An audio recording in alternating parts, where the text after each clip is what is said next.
Shalom semuanya.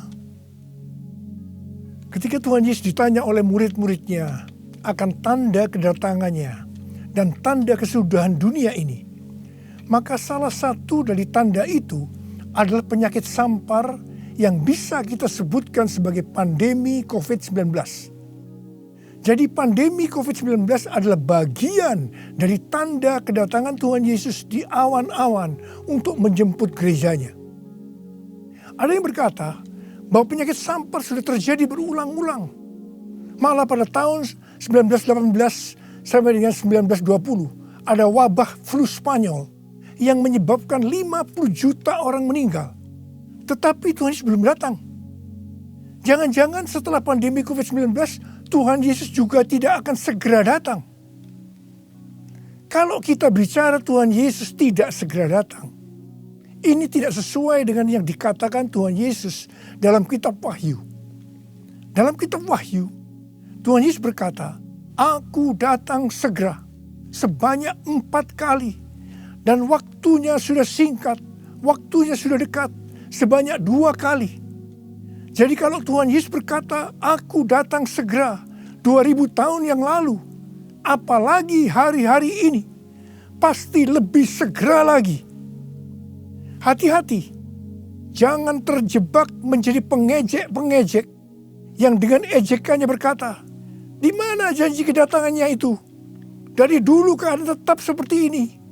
Katanya salah satu tanda adalah penyakit sampar. Mana buktinya? Penyakit sampar sudah terjadi berulang-ulang, tetapi ternyata Tuhan Yesus belum juga datang." Jangan berkata bahwa setelah pandemi COVID-19 Tuhan Yesus pasti datang kembali. Atau jangan juga berkata bahwa setelah pandemi COVID-19 Tuhan Yesus belum segera datang. Kita tidak tahu dengan pasti kapan kedatangan Tuhan Yesus kembali. Hanya Bapa di sorga saja yang tahu.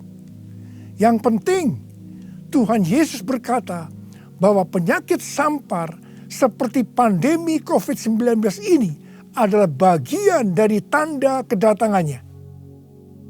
Tuhan Yesus menghendaki agar kita percaya bahwa Dia akan segera datang, sehingga kita akan sungguh-sungguh mempersiapkan diri kita untuk menyambut kedatangannya.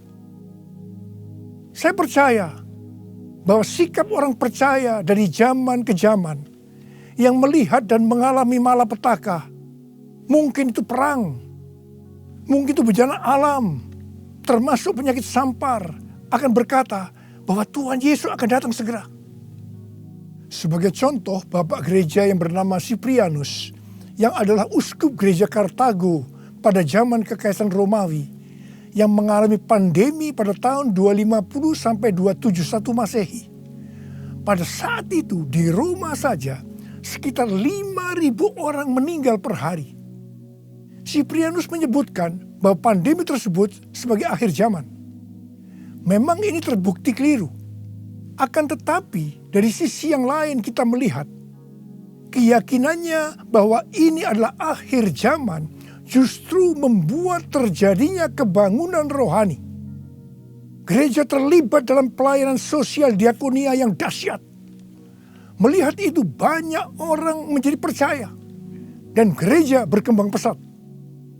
Jadi setiap zaman seolah-olah Tuhan menciptakan situasi, apakah itu perang, bencana alam, kelaparan, termasuk penyakit sampar, agar perkataan Tuhan Yesus, "Aku datang segera" itu selalu ada di dalam hati orang percaya.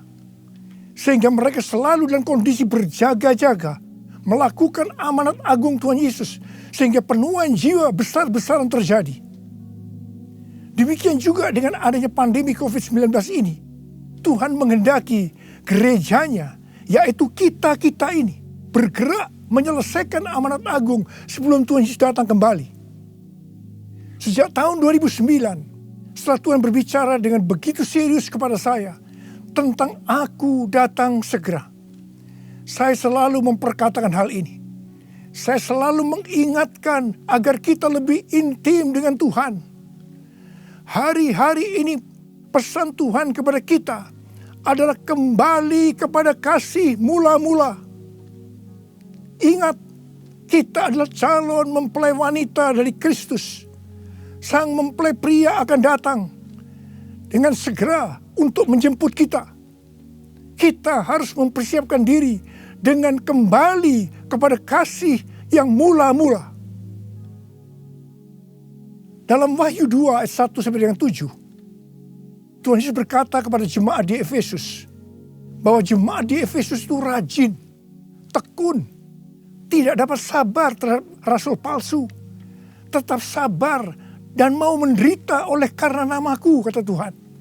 Tidak mengenal lelah, membenci perbuatan-perbuatan pengikut Nikolaus yang juga aku benci, kata Tuhan Yesus.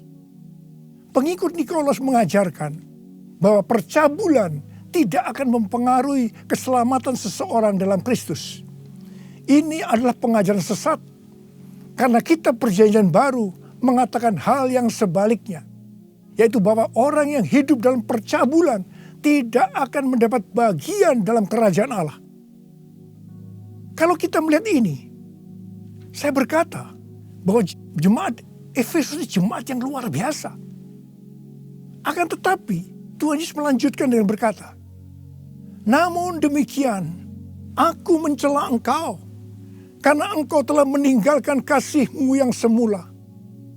Sebab itu ingatlah betapa dalamnya engkau telah jatuh. Bertobatlah dan lakukanlah lagi apa yang semula engkau lakukan. Jika tidak demikian, aku akan datang kepadamu dan mengambil kaki dianmu dari tempatnya, jikalau engkau tidak bertobat. Mengambil kaki dianmu artinya mengeluarkan dari dalam kerajaan Allah. Kesimpulan dari pesan Tuhan kepada jemaat di Efesus, yang juga berarti buat kita semua, adalah apapun yang kita lakukan untuk melayani pekerjaan Tuhan, kalau tidak didasarkan kepada kasih mula-mula, maka Tuhan Yesus berkata, betapa dalamnya engkau telah jatuh. Dan kita harus bertobat. Kalau kita tidak bertobat, Tuhan akan mengambil kaki dian kita. Artinya, kita akan dikeluarkan dari dalam kerajaan Allah. Kasih mula-mula adalah kasih yang kita miliki pada saat kita baru bertobat dan percaya kepada Tuhan Yesus. Pada saat itu kita akan mengasihi Tuhan dengan segenap hati, dengan segenap jiwa, dan dengan segenap kekuatan kita. Pengalaman saya pada waktu itu adalah keinginan untuk selalu berdoa. Keinginan untuk memuji dan menyembah Tuhan. Keinginan untuk membaca Alkitab. Keinginan untuk hidup kudus. Keinginan untuk melayani Tuhan.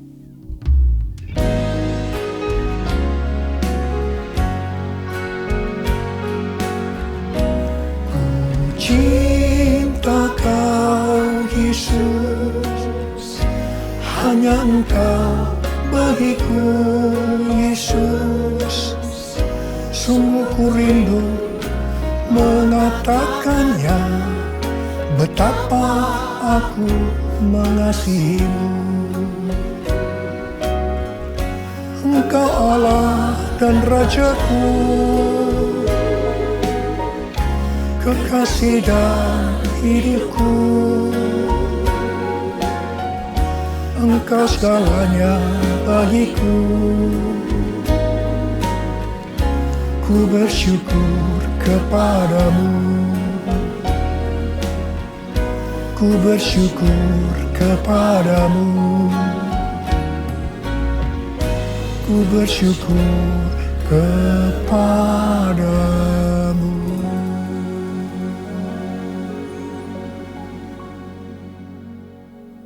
Kalau kita melihat proses keselamatan, maka proses keselamatan terdiri dari 3 tahap.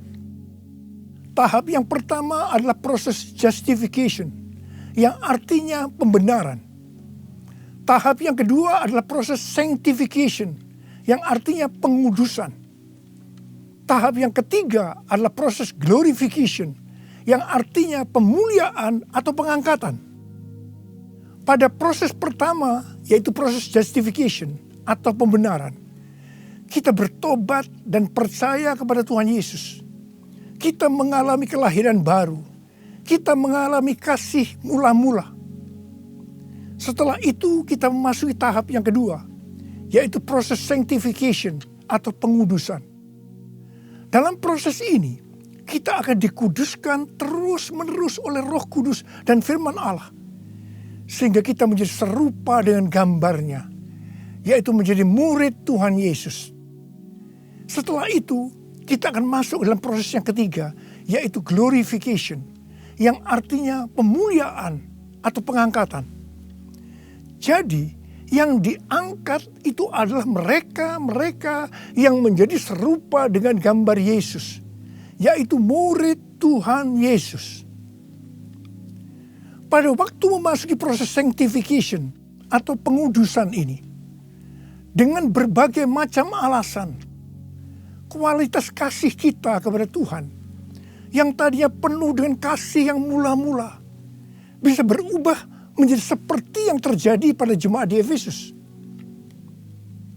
Saya pribadi juga mengalami seperti yang terjadi pada jemaat di Efesus.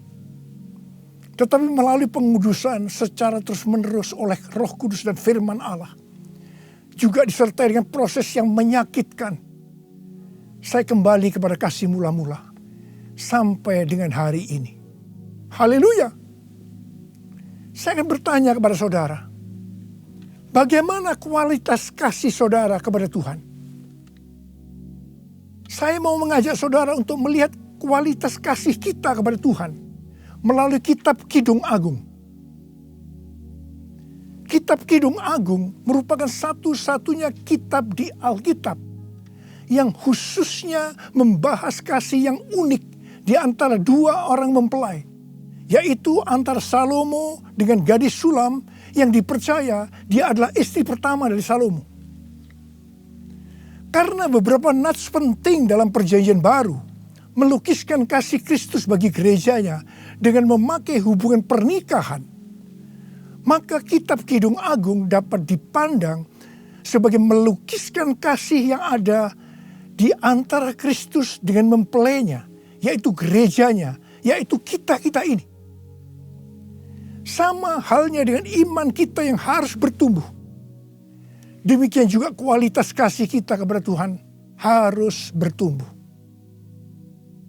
Secara sederhana, kitab Kidung Agung ini menggambarkan 3 tingkat kualitas kasih.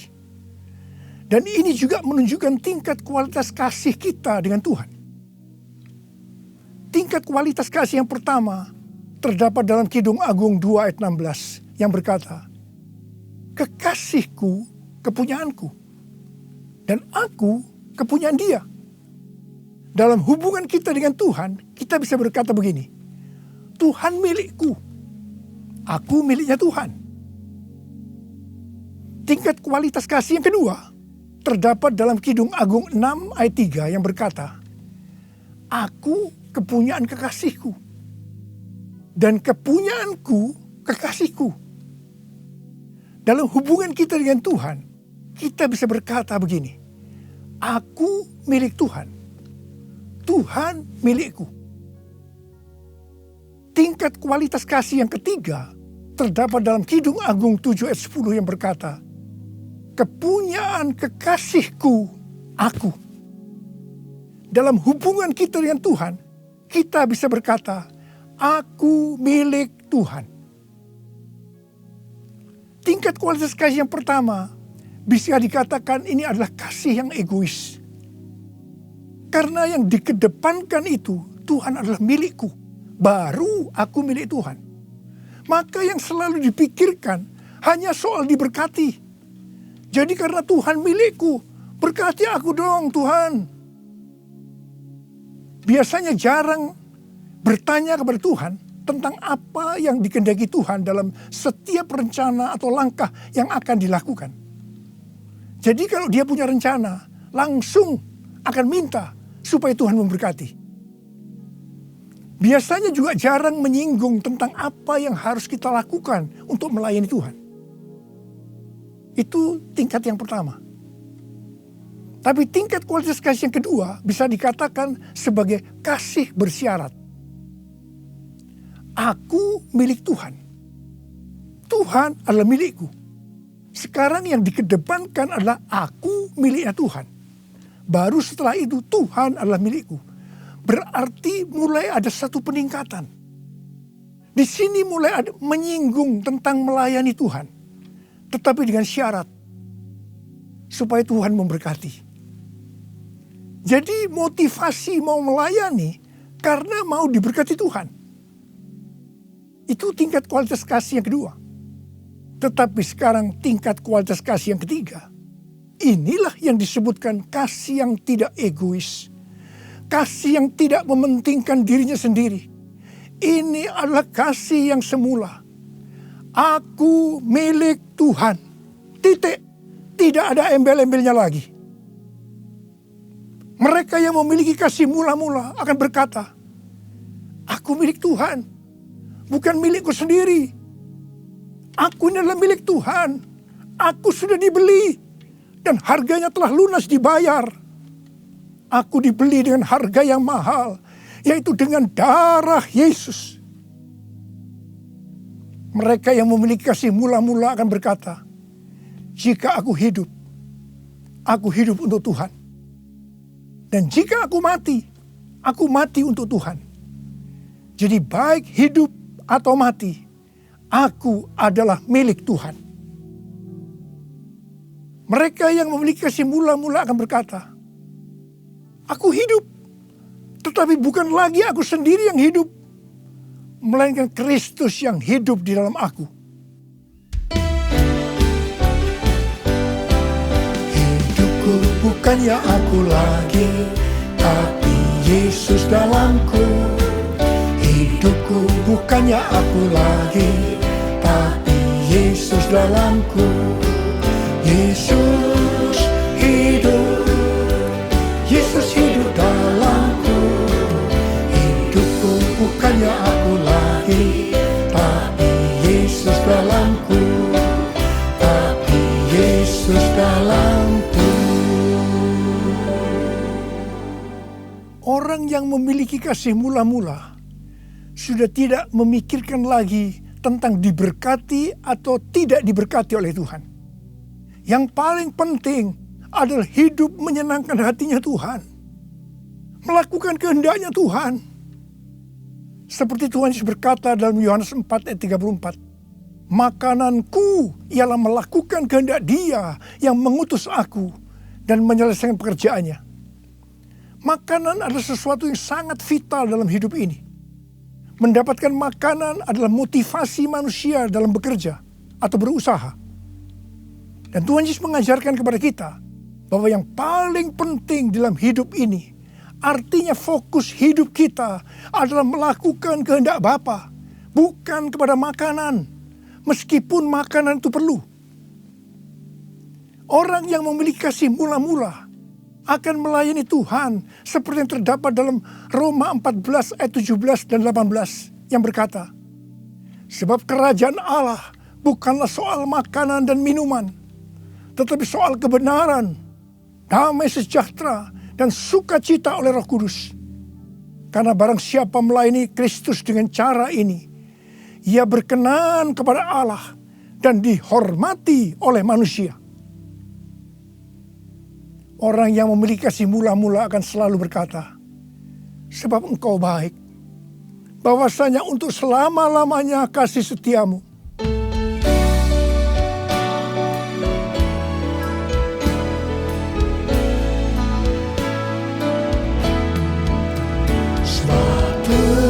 Hamba bahwasanya untuk selamanya kasih setianya. Sebab Tuhan bahwasanya untuk selamanya kasih setianya. Bahwasanya untuk selamanya kasih setianya.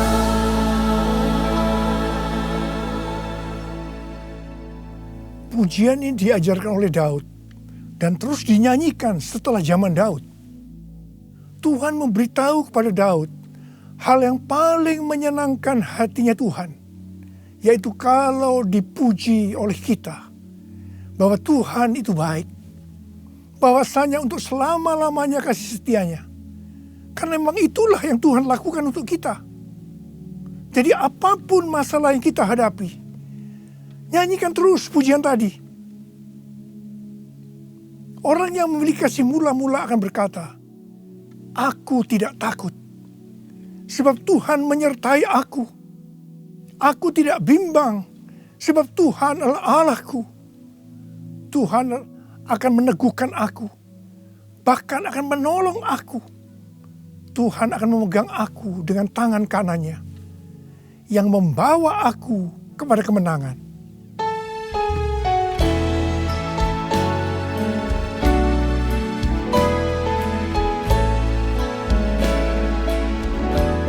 Ku tidak takut,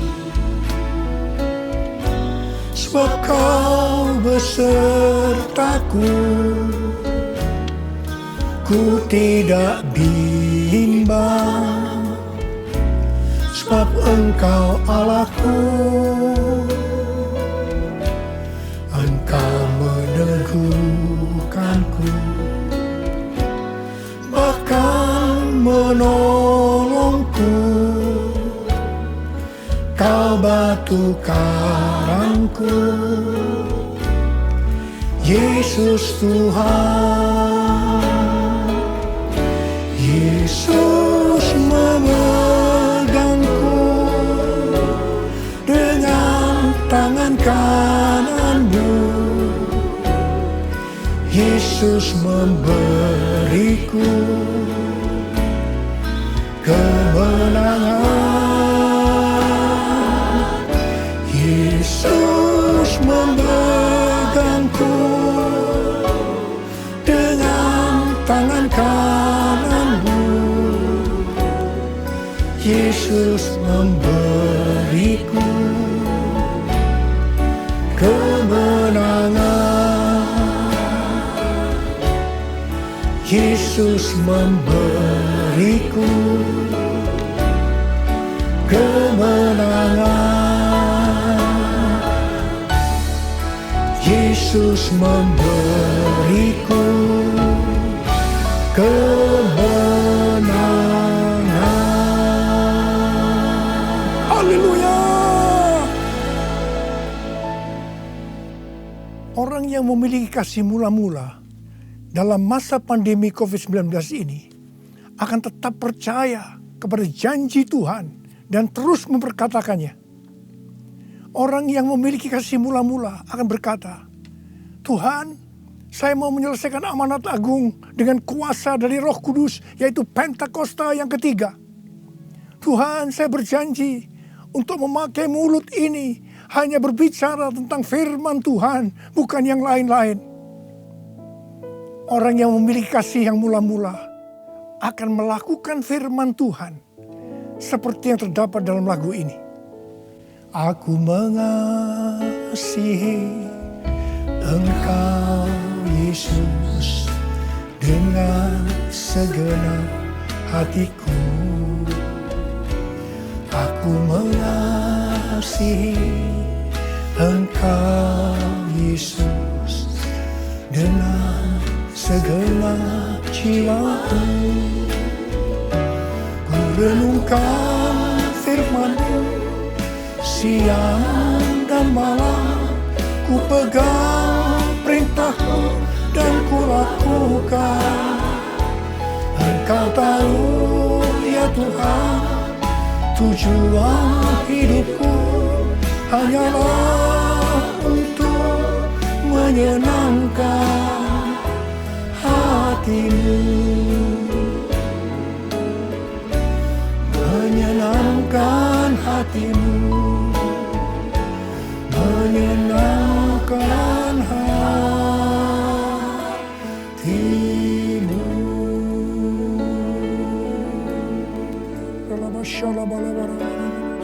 Mari angkat tangan saudara, sembah Dia, sembah Tuhan Yesus. Sembah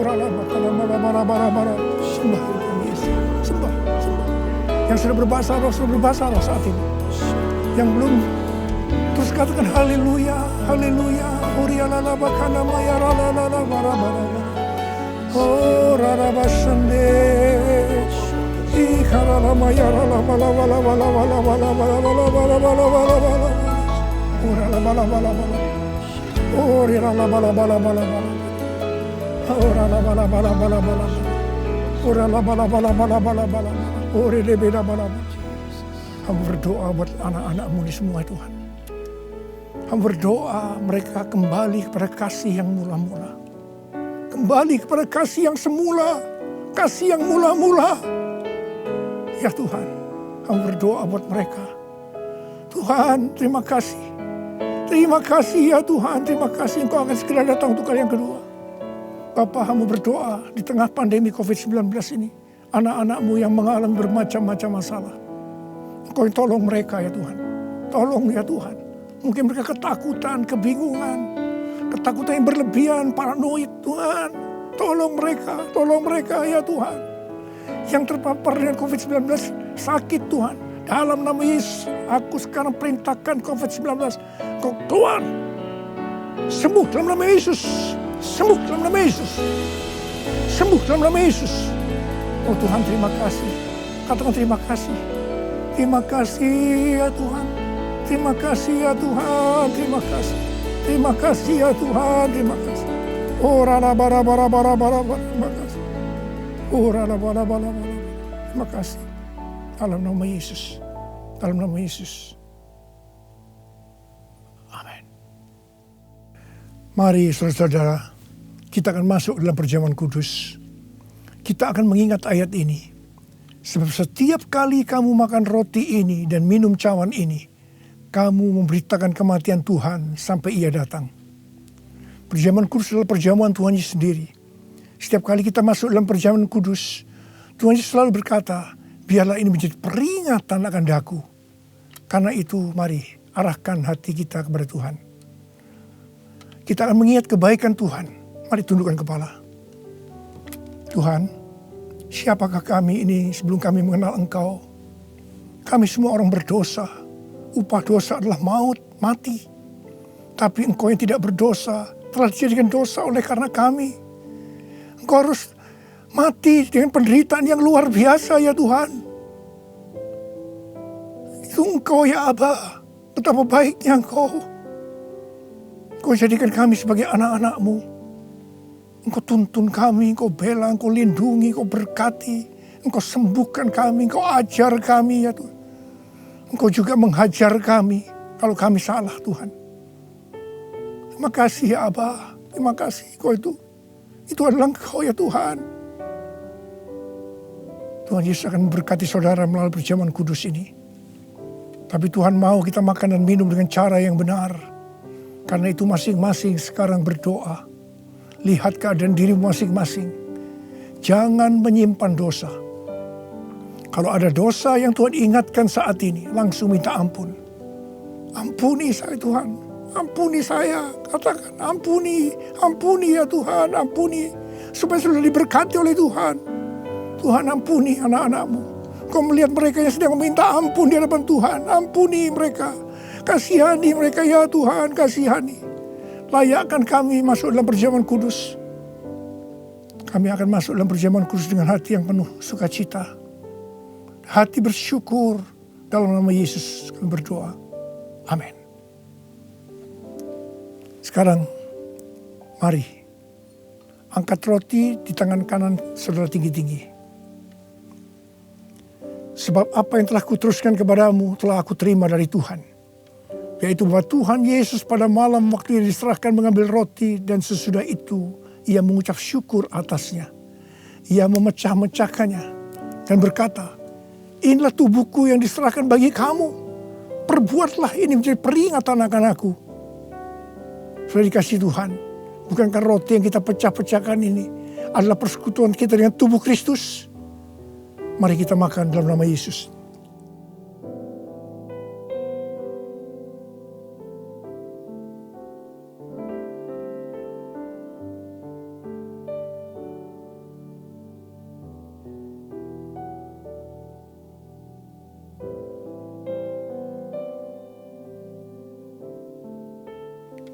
Sekarang angkat cawan di tangan kanan saudara tinggi-tinggi. Demikian juga ia mengambil cawan sesudah makan lalu berkata, cawan ini adalah perjanjian baru yang dimeteraikan oleh darahku. Perbuatlah ini setiap kali kamu meminumnya menjadi peringatan akan aku. Saudara kasih Tuhan, bukankah cawan pengucapan syukur, yang atasnya kita ucapkan syukur adalah persekutuan kita dengan darah Yesus. Mari kita minum dalam nama Yesus.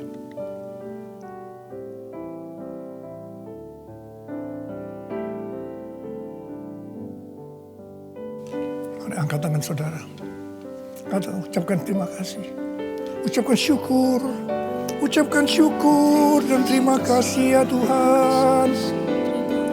Kami mengucap syukur dan terima kasih ya Tuhan. Terima kasih.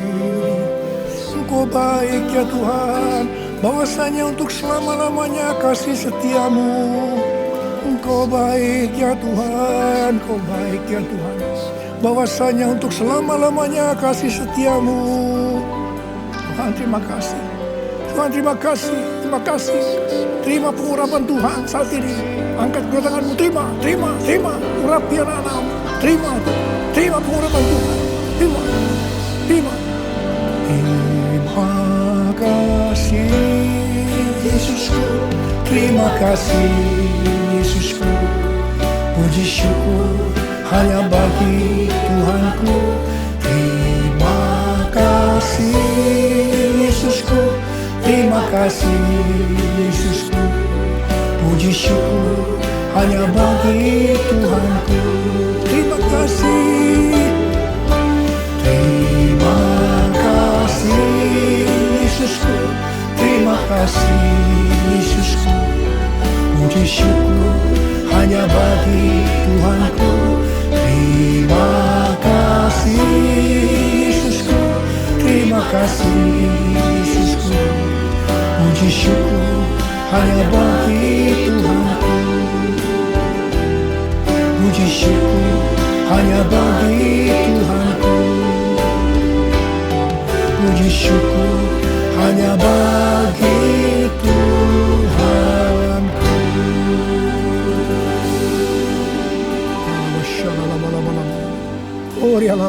Terima kasih. Terima kasih ya Tuhan. Terima kasih. Berkati anak-anakmu. Terimalah berkat Tuhan. Kasih karunia berlimpah-limpah daripada Allah Bapa dalam anak yang tunggal Yesus Kristus. Persekutuan yang manis dengan Roh Kudus menyertai saudara sekalian mulai hari ini sampai Tuhan Yesus datang menjemput kita di awan-awan dan bahkan sampai selama-lamanya. Yang percaya bersama-sama katakan amin.